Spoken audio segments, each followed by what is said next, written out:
Everyone loves the story of Beauty and the Beast. The Disney version of the story was well received enough to become the first animated feature nominated for Best Picture.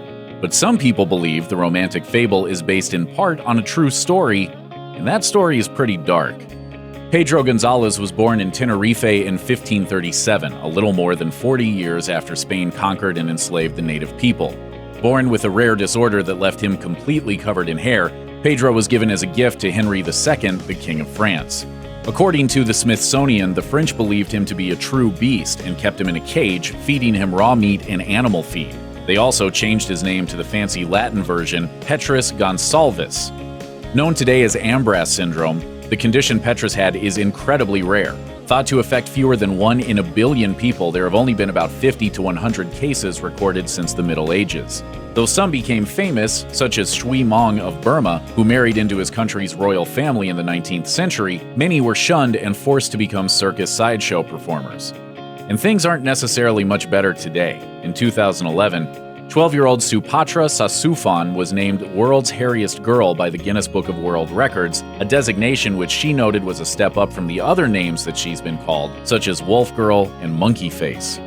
As an experiment, King Henry II took Petrus out of his cage, dressed him up in the finest clothes, and began giving him all the same education the nobles of the period got. The boy's fancy education included military training, etiquette, speech, reading, and writing. It turned out he was a prodigy, becoming fluent in 3 languages, including Latin. Petrus became a celebrity with royal dignitaries and ambassadors flocking to meet him. Pleased, Henry promoted him, and Petrus eventually became a highly ranking member of the king's attendants. But he was never truly viewed as an equal at court, something that became clear when the king suddenly died. After Henry II's death, his wife, Catherine de' Medici, became regent. She decided to conduct her own cruel experiment, marrying Petrus off to a servant's beautiful daughter to see if they could produce more hairy children. The bride, who was also named Catherine, reportedly didn't know who she was marrying until she arrived at the altar. Catherine and Petrus ended up having 7 children, and 4 of them were indeed afflicted with Ambras syndrome.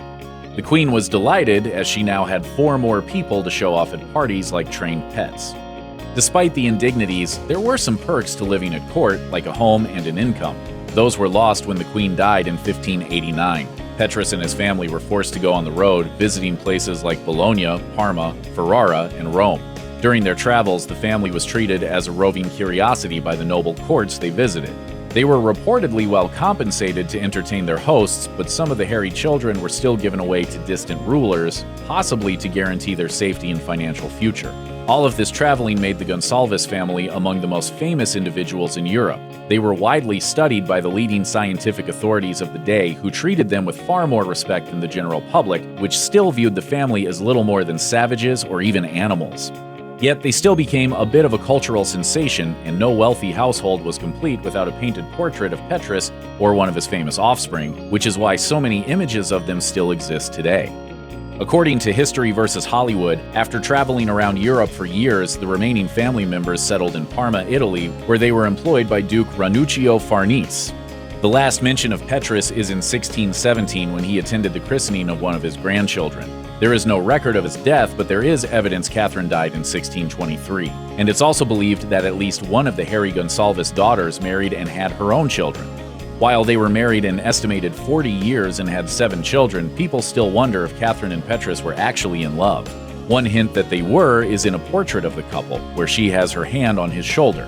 It's been noted by historians that this gesture was used by painters to show genuine affection between husbands and wives, so it's possible their relationship truly was a worthy basis for the love story in Beauty and the Beast.